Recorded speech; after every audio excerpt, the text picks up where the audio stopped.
Hello everyone, I'm Pastor Damaka, Apostolic Believers of Christ International, YouTube channel. The program like is share, subscribe, and post notification bell for update every day the new videos. Thank you so much. God bless us all. Magandang umaga po sa lahat na ating mga viewers, listeners dito po sa ating YouTube channel, sa Facebook. Nawing kapayapaan at habag biyan ng Diyos ay sama sa atin lahat sa magitan ng ating Panginoon Kristo. Ito po yung lingkod kay Kristo Jesus, Pastor Damaka, Apostolic Believers of Christ International. Mga kapatid, sa oras na ito, una sa lahat ay magpasalamat tayo sa Panginoon. Tayo po ay pinagkalooban ng Diyos sa palibagong araw, dagdag na ating karawan. Lahat po na nagdiriwang ng karawan, mga taga-subaybay natin, happy birthday po sa lahat. Naway ang kapayapaan, habag biyan ng Diyos, dagdag na mga araw, mga taon sa inyong buhay ay naway ipagkaloob na atin Panginoon Kristo. Now, sa lahat natin mga viewers dito sa YouTube channel, so huwag kalimutan, mag-like and share lang po tayo.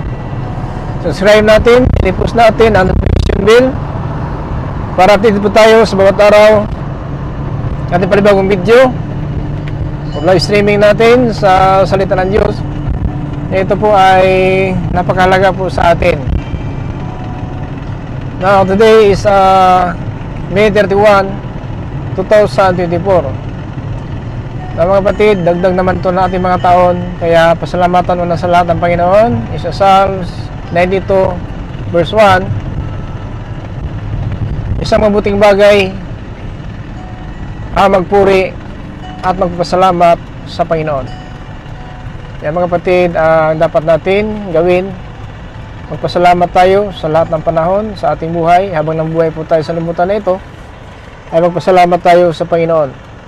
Dahil yan po ang kalooban ng Diyos sa magitan ng ating Panginoon Kristo. Ayon po sa 1 Thessalonians chapter 5 in verse 17 to 18. Manalangin palagi, magpasalamat sa Panginoon para hindi po tayo mga kapatid maparusahan ng Panginoon sa araw po ng paghatol. Kasi kung anong tinatanim natin, yan din ang ating anihin. Ingat lang po tayo mga kapatid, ingat. Huwag tayong kumpiyansa sa panahon kasi ang buhay natin parang usok lamang, saglit nakikita, kaagad nawala. Ito buksan natin mga kapatid, Santiago chapter 4 verse 13 up to 14. Ito po yung sinabi ni Santiago mga kapatid para po sa atin, para tayo na namuhay sa limutan ngayon. Huwag tayong kumpiyansa kasi ang buhay natin parang usok lamang. Ito'y sandaling makikita, kaagad na wala. 13:14 Santiago, pakinggan natin mga kapatid. Ito'y sinabi ng Biblia. Makinig kayo sa akin, kayong nagsasabi, ngayon o bukas pupunta kami sa isang bayan. Mamamalagi kami roon ng isang taon, magninegosyo at kikita ng malaki. Sa katunayan, hindi nyo alam kung ano ang mangyayari sa inyo bukas. Sapagkat ang buhay ay parang hamog, nalilitaw ng sandali at mawawala pagkatapos. Ayan po ang buhay natin mga kapatid, na ang ating buhay tulad ng singaw, nalitaw ng sandali, mawala lang pagkatapos. Mga kapatid, sa ating panahon, marami tayong mga pangarap sa buhay. Mayroon tayong iniisip ng bukas na sana magkaroon tayo ng mga bagay na ating hinahangad. Dahil dyan, alam po natin ano ang paraan na gagawin natin para makamtan natin ang bagay na ating pinapangarap. Na hindi masamang mangarap mga kapatid, sapagkat ang Biblia magpatunay na sa tao ang pagpaplano, ngunit ang Diyos ang nagpapasya. Yan mga kapatid, ang dapat malaman natin. Anong plano natin ngayon? So alam po ng Diyos, yun talaga ang nais natin. 16 verse 1 up to 2, dito po sa Proverbs po mga kawikaan, sinabi ng Biblia mga kapatid. Nasa tao ang pagpaplano, ngunit ang Panginoon ang nagpapasya kung magaganap ito o hindi. So kung nagplano tayo ngayon, sana magkaroon tayo ng bahay na maganda, lupa, malaki, sasakyan, maganda, magkaroon ng negosyo, hanap buhay natin. So yun talaga ang plano natin. So hindi po masama yun. Tulad ng pangarap, ang plano at pangarap, the same lang po yan. Kasi nagpaplano ka, ay ang kasama dyan ang pangarap. So hindi ka magkaroon ng pangarap kung wala kang plano. At hindi ka magkaroon ng plano kung wala kang pangarap. The same lang po yan mga kapatid, na ibig sabihin na kung ang plano natin, anong plano natin, alam po ng Diyos yan. Kaya lang, tinuturuan po tayo kung ano ang dapat natin gawin para matupad po, mga kapatid, ang ating mga plano at hinangad. Pakinggan natin Biblia mga kapatid para hindi po tayo malito. 6:33 dito po sa Mateo, kung ano ba talaga ang pinakamahalaga na makamtan ang plano, mga kapatid, sa magitan po ng ating Panginoon. 6:33 dito sa Mateo. Pakinggan natin. Kaya, unahin ninyo ang mapabilang sa kaharian ng Diyos at ang pagsunod sa kanyang kalooban, at ibibigay niya ang lahat ng pangangailangan ninyo. Ayan po, nangailangan ka ng bahay, nangailangan ka ng malaking lupa, nangailangan ka ng sasakyan, nangailangan ka ng negosyo, nangailangan ka ng mga, sabihin natin, financial. So wag ka lang wag ka mag-alala. Basta unahin mo lang ang kaharian ng Panginoon at ang pagiging matuwid. Kaya, unahin ninyo ang mapabilang sa kaharian ng Diyos at ang pagsunod sa kanyang kalooban, at ibibigay niya ang lahat ng pangangailangan ninyo. Di ba? So yun po ang sikreto, mga kapatid. Yun po ang sikreto ng buhay natin. Now, ang sabi natin Keepers, kayo nagsasabi, pupunta kami sa ibang lugar at mananahan kami doon na 1 taon upang magkanegosyo at magkapira kami ng malaki. Ito mga kapatid na ating Keepers sa 13:14 sa Santiago chapter 4. Makinig kayo sa akin, kayong nagsasabi, ngayon o bukas pupunta kami sa isang bayan. Mamamalagi kami roon ng 1 taon, magninegosyo at kikita ng malaki. So hindi po yung solusyon. Hindi po solusyon, manahan kami sa ibang bayan, kikita roon. Kasi kahit saan ka, kahit nandyan ka sa bayan mo, magkaroon ka pa rin ng pagpapala kung sumunod ka lang ng kalooban ng Diyos. Hindi po yan totoo na doon ka lang magkakita ng pira sa ibang bansa. Kasi marami pong pumunta ibang bansa, pagbalik po, kabaong na. Marami pong pumunta sa iba't ibang bansa, naghangad na magkapira, magkaroon na malaking sahod. Totoo nga mga kapatid, nakakatulong naman din yon, pero paraan din ng Diyos yon. Huwag mo lang pangarapin ang ibang bansa, kasi alam ng Diyos na kahit pangarapin mo yan, kung hindi ka sumunod ng kalooban ng Diyos, hindi ka makarating doon. At kung nandiyan ka lang sa isang bansa mo, kung sarili mong bayan, kung sumunod ka lang ng Diyos, pagpalain ka rin dyan. Ibigay pa rin ng Diyos ang lahat ng ating kailangan.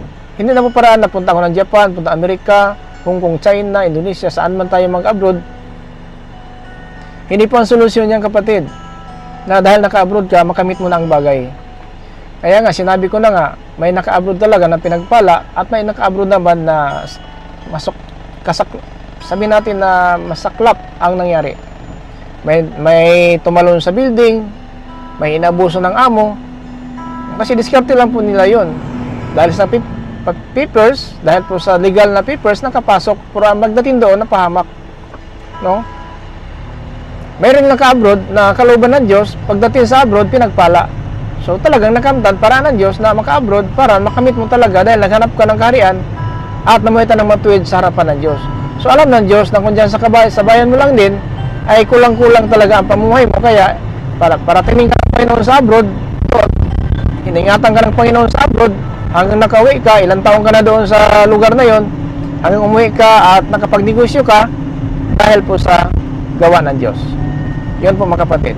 Pero kung mag-abroad man tayo, sa sariling pagsisikap, wala ang Diyos, nagkaroon tayo ng papers talaga legal, pagdating doon, pahamak tayo sapagkat wala ang Diyos. Ang sabi ng Panginoon, wala kayong magawa kung wala ako. Kaya, naka-abroad man talaga dahil na legal ang papers, pagdating sa abroad, tumalon sa building, inabuso ng amo, balik kabaong, so yun po ang masaklap. Pero may paraan din ng Diyos maka-abroad ka kasi alam ng Diyos na ang hanap buhay mo sa Pilipinas ay hindi mo marating yung iniisip mo. Pero dahil sa pagsunod mo ng salita ng Diyos, dahil sa iyong pamumuhay na maka-Diyos, so paraan ng Diyos din yon na makapunta ka na abroad para makuha mo talaga ang nais mo. Ayon po sa kalooban ng Diyos. Pero kung mag-abroad ka na ayon lang po sa papilis na legal, nakapasa ka na MBI police, barangay clearance, o may passport ka, natapos ka sa pag-aaral, naka-abroad ka nga. Pero ang problema, dahil lang po sa legal na papers mo naka-abroad ka, wala ang Diyos. Pagdating doon, pahamak talaga. Hindi ka tutulungan ng Diyos kasi wala kayong magawa kung wala ang Diyos. So yung ibig sabihin mga kapatid, kaya ingat lang po tayo. Dapat unahin ang kaharian. Paghanap, kasi hindi na solusyon na punta ka pa sa ibang lugar. No? Hindi po yan solusyon yan. Hintay lang natin ang plano ng Diyos. Makinig kayo sa akin, kayong nagsasabi, ngayon o bukas pupunta kami sa isang bayan. Mamamalagi kami roon ng isang taon, magninegosyo at kikita ng malaki. Diba? Pagdating sa Japan, dati po mga kapatid, pinapangarap po talaga ang Japan. Hindi ko alam na kami pala ay may kadugo ng Hapon. So, pag nakarinig kami ng Japan na trabaho, nakaganda talaga. No? Kahit na po kung kami nagsasabi, punta mo ng Japan, gawin ka ng sardinas, pinamin nila ang sardinas, basta kapunta ng Japan. Hindi ko alam na may dugo pala ako ng Hapon, ay nakapunta talaga ako. Pero hindi ko iniisip talaga na makarating ako dito sa Japan. Pero sa tulong pala ng Diyos, kasi hanggang sa Japan ako, naglilingkod pa rin ako ng Diyos. So, yun po ang nangyari na nakapunta kami ng Japan dahil sa lahing Hapon at dito po, pinagpala kami ng Diyos sa kanya mga salita na pinaka-importante po. Ibig sabihin ka nagtatrabaho sa Japan, pero ang salita ng Diyos, kasama ko pa rin. Kaya ang pagpapala ng Diyos sa akin ay sobra-sobra na talaga. Kung sa pagpapala lang, sobra-sobra na po. May sasakyan 3, mayroong lupa tayo, may sariling simbahan, mayroon tayong mga, sabihin natin, mga lupa pa na, sabihin na, nabili natin ay, dahil sa biyaya ng Diyos. So, tama na po. Biyaya lang, anak. May anak ako na 7. Tama na po magpapala yun. Sobra-sobra na po. So, mga anak ko nagtatrabaho. So, yun po. Basta wag lang tayo mahiwalay sa Panginoon. Alam ng Diyos na ito ang hangad natin. Kaya lang, sinabi ko mga kapatid, kahit na kung pupunta sa ibang lugar, kung wala ang Diyos, hindi ka pa rin pagpapalain. Sumpa pa rin ang kantungan natin. Sumpa pa rin ang kantungan. Kaya ang sabi ng Panginoon, talagang unahin mo ng kaharian at maging matuwid mo sa Diyos, lahat ng bagay ibigay po sa atin. Pakinggan natin sa John, mga kapatid, dito sa John, sinabi po dito sa sulat ni Apostol Juan na tandaan po natin, ganito po ang kalagayan natin. Sa 15, verse 5 up to 7, dito po sa John. Pakinggan natin ha, ito po ang sinabi ni Apostol Juan para po sa atin. Chapter 15, verse 5 to 7, dito po sa John.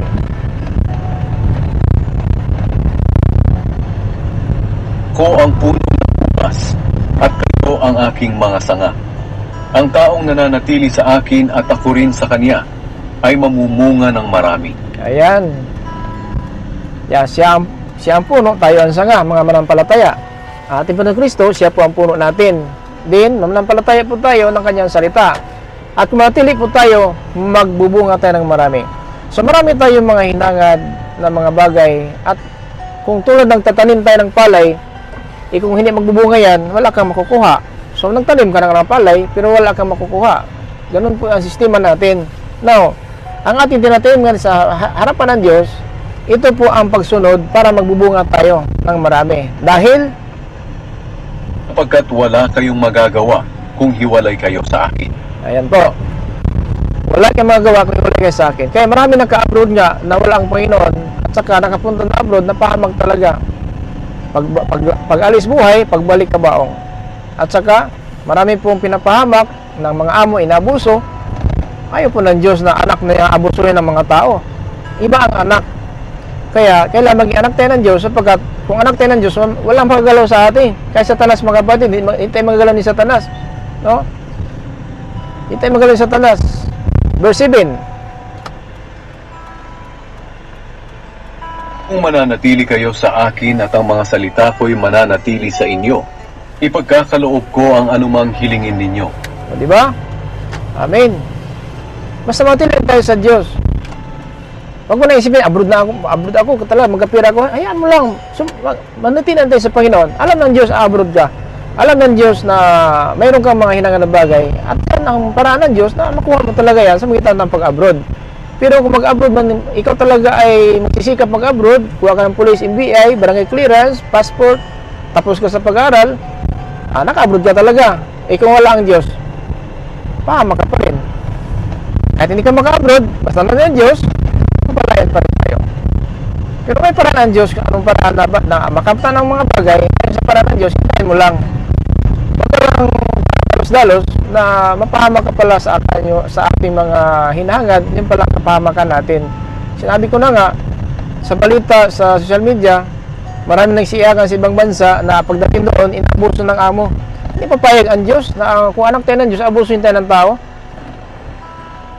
Ayun ang Panginoon na ang mga anak na abusuhin lang ng mga tao. Kasi ang Diyos makapangyarihan. Babantayan tayo ng Panginoon. Hindi po tayo pababayaan. No? Kasi ang Panginoon ay nakikinig po sa matuwid. Pero kung masama, hindi ka pakinggan talaga. Kaya dating kapahamakan, tatawag din sa Panginoon, walang sasagot sa atin. Dahil pamumuhay natin masama sa paningin ng Diyos. Ibig sabihin, umaasa lang po tayo sa ating sarili, hindi na po tayo umasa sa Diyos. Sapagkat umasa ka sa Diyos, tanggap natin ng kalagayan, mga kapatid, kung ano man ating dinadaanan ngayon. Pero kung magsikap ka man na maahon ka sa kahirapan, gawa ka ng paraan na hindi po paraan ng Diyos, kapahamakan pa rin ating kantungan. Mga kapatid, huwag na huwag tayong kumpiyansa. 1 Peter, pakinggan natin sa 1 Peter chapter 3 verse 12. Ito po ang sinabi ni Apostol Pedro. Chapter 3 verse 12 dito sa 1 Peter.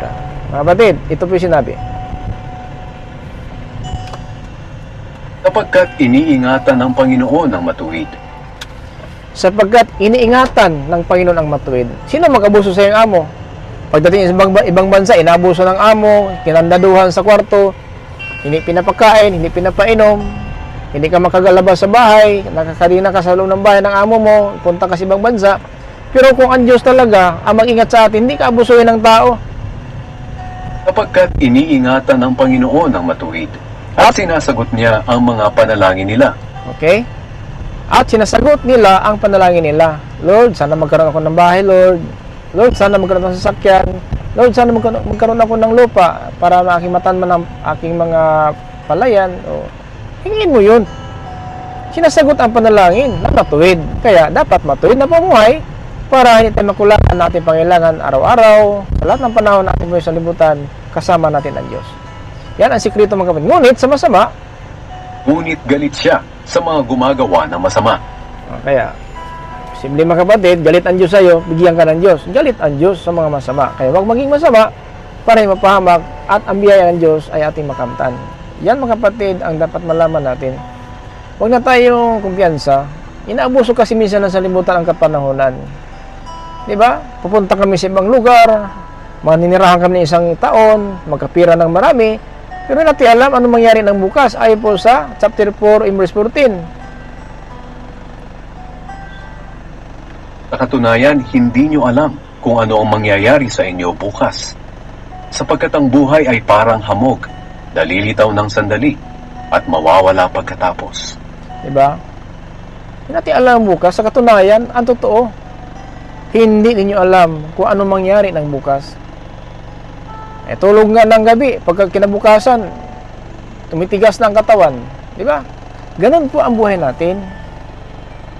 Kaya wag mo nang isipin na kung ano ang ating mga pangarap ay sa sarili nating pagsisikap maabot natin. Ipasa Diyos na lang natin. Ipasa Diyos na lang natin ang lahat dahil alam natin wala tayong magawa kung wala ang Diyos.